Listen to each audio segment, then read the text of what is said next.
Laporan kesiapan pelaksanaan Kodim 0106 Kabupaten Aceh Tengah secara resmi lakukan upacara pembukaan program TNI Manunggal Membangun Desa atau TMMD ke-121 yang dilaksanakan di Kecamatan Bintang, Kabupaten Aceh Tengah kemarin, Rabu 24 Juli 2024. TMMD ke-121 tahun 2024 ini dengan tema Dharma Bakti, mewujudkan percepatan pembangunan di wilayah, dilaksanakan secara serentak seluruh Indonesia. PJ Bupati Aceh Tengah T. Mirzuan yang memimpin langsung upacara pembukaan menyampaikan bahwa program TMMD ini dinilai suatu terobosan yang efektif, efisien, dan produktif, serta seirama dengan tujuan Pemda dalam memacu kreativitas masyarakat dalam pembangunan untuk peningkatan kesejahteraan perekonomian masyarakat.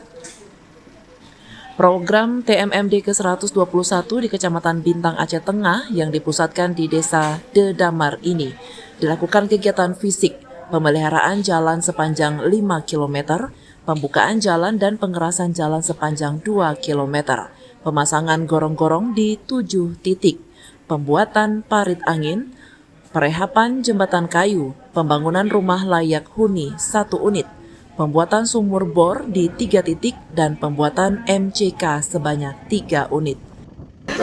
Bersama-sama kita bersinergi kolaborasi dan bersama TNI bersama masyarakat kita buka sentra perkebunan sentra produksi nanti di Kecamatan Bintang ya.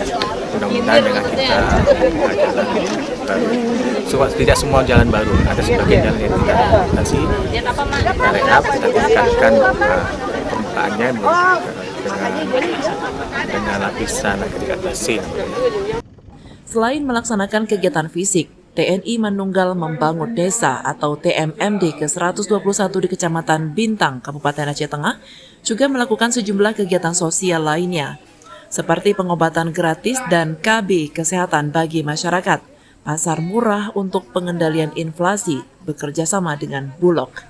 Bahkan sejumlah kegiatan sosialisasi juga dilakukan oleh para TNI dari Kodim 0106 Aceh Tengah, seperti wawasan kebangsaan, sosialisasi stunting hingga bahaya narkoba, serta penanaman pohon di 2 titik lokasi. Dan juga ada nanti kita memberikan edukasi kepada masyarakat di sini untuk melaksanakan pemasaran secara digital yang akan dibantu dan dilaksanakan oleh adik-adik kita dari SMK 1 Takengon. Dan juga selain itu kita ada memberikan kawasan kebangsaan, dan bahaya narkoba, dan juga kita mendorong mereka untuk memanfaatkan lahan-lahan yang mungkin secara umum sempit tapi bisa bermanfaat dengan menanam pohon-pohon, saya ulangi, tanaman sayuran yang cepat bisa dimanfaatkan dan juga bisa dipasarkan juga apabila nanti mereka mampu melaksanakan penanaman dengan baik sehingga produksinya bisa sampai dengan tingkat penjualan. Dari Aceh Tengah, Tim Liputan Aceh TV melaporkan.